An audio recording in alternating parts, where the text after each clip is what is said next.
Préférez-vous les lignes ou les poids? Ouais. Comme ça, tu ne bouges pas les feuilles. Nous sommes allés à la rencontre de 3 boisfortois, 3 collègues légendaires de la vénerie. Nous leur avons posé 3 questions, et voici leurs réponses. Voilà, bonjour Michel, bonjour Manu, bonjour Mirko. Je vais vous poser une première question. Les lignes et les poids, qu'est-ce que ça vous intéresse? Répète un peu. Les lignes et les poids. Oui, préférez-vous les lignes ou les poids? Les points, les poids. Les poids. Les poids. Moi, j'ai toujours préféré les poids parce que je suis un fan des grimpeurs du Tour de France. Et je trouve que un maillot à poids, c'est quand même beaucoup plus amusant qu'un maillot rayé. Voilà. Écoute, moi, ça me fait penser à un film que la vénerie a projeté pour les écoles maternelles. C'était Petit Pois, Petit Rond, Petit Pois, quelque chose comme ça. Voilà, ça a eu plein de succès. C'était, voilà, ça me fait penser à ça, donc à un film pour enfants, quoi. Les lignes ou les poids. Les poids, ça fait lourd. C'est déjà un poids ou c'est un poids. Tandis que les lignes, ça trace. Donc on avance, on a un horizon. On n'est pas obligé d'aller, c'est pas des lignes droites, ça peut être des courbes ou des accidents, ça peut être des retours en arrière, donc c'est une vie des lignes. Et donc ça me plaît beaucoup, une ligne. Parce qu'il y a un horizon, c'est déjà une ligne. Donc où vas-tu? Qui es-tu? De quel horizon viens-tu? Et les poids, par contre, c'est plutôt le monde de l'enfance. Hein, la rondeur, comme ça, ça pour moi, ça fait penser au monde de l'enfance. Chiche? Les pois chiches? Une ligne, ça peut être aussi des barreaux de prison.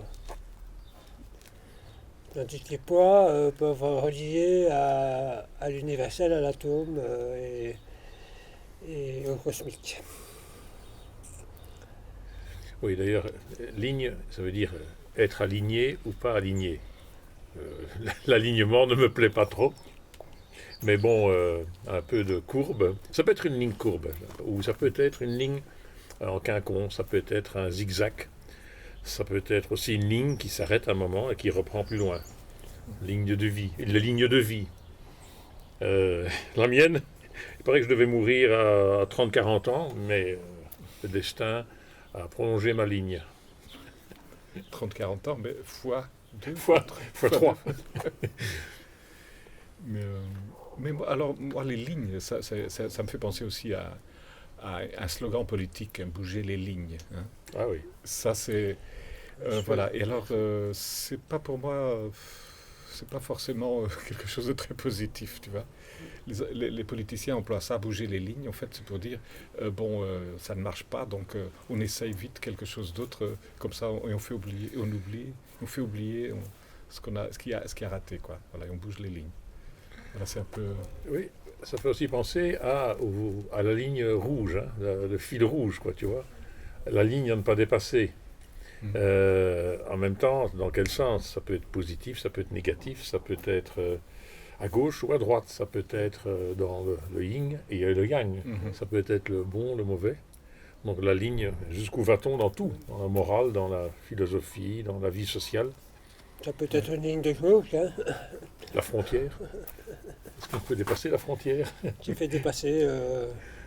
qui fait croire qu'on dépasse. Le problème avec la ligne, c'est unidirectionnel, quoi. Voilà. C'est dans un sens... C'est dans un sens unique. Donc, il faut... Pourquoi est-ce qu'une ligne serait à sens unique? Une ligne fléchée? Oui, elle peut aller dans les deux sens, mais enfin, c'est quand même... Oui, mais Einstein. E égale mc carré. Bon, la ligne vers l'infini. Ouais. C'est sûr que ça reste quand même une ligne. Suivant la théorie de la lumière, onde ondulatoire ou corpusculaire, c'est la ligne et le poids. En effet, à choisir le corpuscule ou la fluctuation de la ligne. Voilà.